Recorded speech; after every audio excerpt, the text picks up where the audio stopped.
Bonjour à tous, bienvenue dans cette nouvelle vidéo. Aujourd'hui, on se retrouve pour un tuto pour réaliser une cerise. On en retrouve pas mal dans nos coloriages. Donc pour cela, j'ai choisi de prendre les Prismacolor. Et vous venez de voir le combo que je vous laisserai noter. Soit il sera en barre d'infos, soit vous mettez pause. Et auquel vous ajoutez bien sûr un noir et un blanc. Alors, pour commencer, je vais venir prendre ma couleur la plus foncée et je vais venir placer tout de suite mes ombres. Il y en a qui font l'inverse, qui commencent par le plus clair. Moi, je commence par le plus foncé, c'est un choix. Je trouve que c'est plus simple. Donc là, je viens placer ma couleur foncée là où je veux que ça soit foncé, donc en général le tour. Et je laisse les zones de lumière. Alors moi, j'ai choisi d'en faire deux. Une sur le côté gauche, une sur le côté droit et un petit peu au centre, sachant que je ne vais pas les accentuer pareil. Donc, comme d'habitude, vous n'appuyez pas, vous y allez tout doucement. Ensuite, deuxième couleur, le rouge un peu moins foncé, je viens continuer mon dégradé. Toujours pareil, j'appuie pas du tout, j'y vais tout doucement et je reviens lentement vers le centre, là où je vais un petit peu donner la lumière, puisque de toute façon, c'est plutôt en sphère. Donc, la lumière va être sur la zone la plus volumineuse, donc souvent le centre. En principe, c'est comme ça. Donc, ensuite, je viens prendre le rouge framboise. Et pareil, sans appuyer, je viens continuer mon dégradé tout doucement, toujours en laissant la zone au milieu. Je reprends le rouge suivant.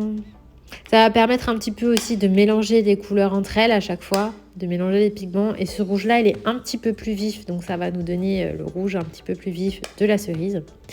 Et ensuite, je prends le rose et je viens un petit peu blender tout ça. Et ça va un petit peu me faire ma zone de lumière, tout en adoucissant un petit peu le rouge. Vous voyez ce que je veux dire? Ça va un petit peu adoucir. Et ensuite, très important, je viens retravailler mes ombres, puisque du coup, je viens de mettre le rose, ça a un petit peu atténué, donc je viens retravailler. Je viens prendre mon blanc et je repasse uniquement sur la zone de lumière, pas sur toute la cerise. Et ensuite, avec le noir, je viens réaccentuer la zone d'ombre. Et c'est ça qui va vraiment contraster mon dégradé et qui va faire vraiment cet effet d'ombre et de lumière. Voilà. Et ensuite, je viens repasser du rouge foncé pour estomper mon noir. Et vous voyez que c'est assez rapide. Franchement, c'est vite fait.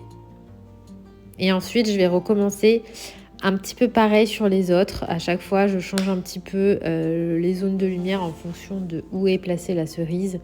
Mais c'est toujours pareil. Je viens placer mon ombre en premier. Bon là, j'ai bugué au passage parce que j'étais en train de cliquer sur mon ordinateur. Mais voilà, je viens replacer mes ombres en premier. Et ensuite, je fais exactement la même chose. Voilà, donc là, c'est en vitesse quasiment réelle. J'ai juste accéléré, mais très peu. Mais vous voyez vraiment en vitesse réelle comment je fais. C'est super facile. Juste bien prendre son temps, pas appuyer. Parce que si vous appuyez, vous allez saturer rapidement les pigments, ça va être dommage. Donc, n'appuyez pas. Mieux vous repasser des couches plutôt que appuyer trop fort d'un coup et ensuite on ne puisse plus rien faire. Voilà, donc là vous voyez, j'appuie tranquille. Et puis le plus dur après, c'est de bien placer ses ombres.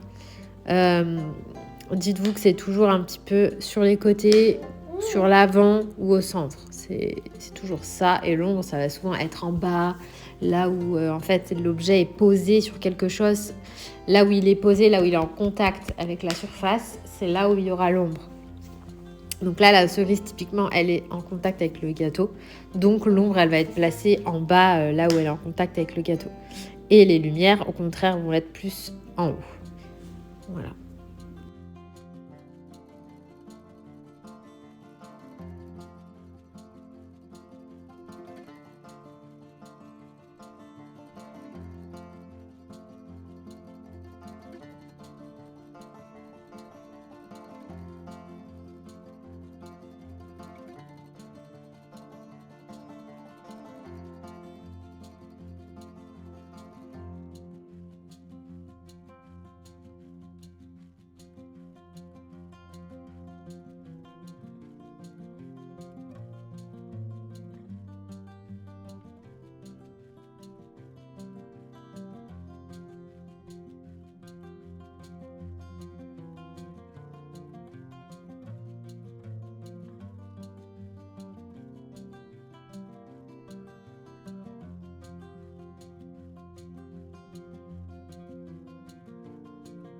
Donc là, avec le rose, vous venez estomper, mais sans non plus passer complètement, enfin sans recouvrir complètement la zone blanche. Il faut quand même laisser un tout petit peu de blanc pour mettre ensuite le crayon blanc. Voilà ce que je suis en train de faire. Et le crayon blanc, surtout, vous ne le mettez pas sur toute la cerise. C'est pas un blender, sinon vous allez carrément éclaircir tout votre dégradé. Et ça va vraiment diminuer le contraste. Ça sera moins joli. Donc bien que sur la zone, pas partout.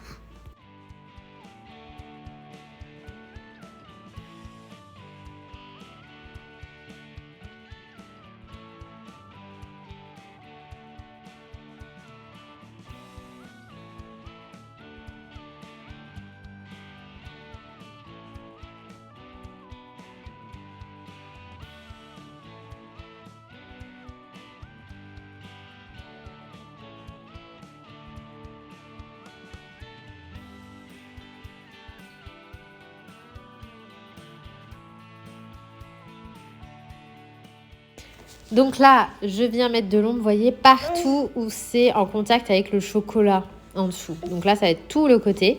Et forcément, le côté opposé va être ma zone de lumière. Forcément. Bon, après, si vous vous ratez un peu sur la zone de lumière au début, c'est normal. Je pense que toutes les personnes qui font des dégradés au départ ont du mal à placer les ombres et les lumières. C'est vraiment difficile à expliquer.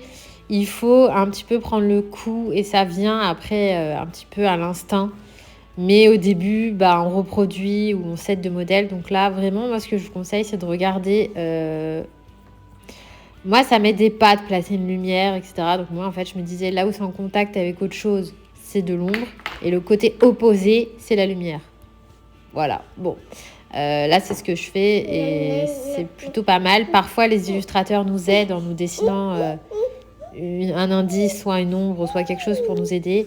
Clara, elle le fait des fois non. Donc, bon, là, elle nous a un petit peu aidé. Elle a mis, vous voyez, un espèce de petite zone de lumière sur sa cerise. Donc, ça nous aide aussi à placer.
Et voilà, le tuto touche à sa fin. J'espère que ça vous aura plu et que ça aura été assez clair dans les explications.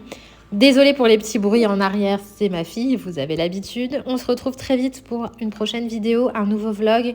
Et je vais essayer de vous faire un tutoriel sur l'effet chocolat. Vous me l'avez pas mal demandé. En attendant, profitez bien de vos coloriages, détendez-vous et on se revoit très vite sur la chaîne. Bye!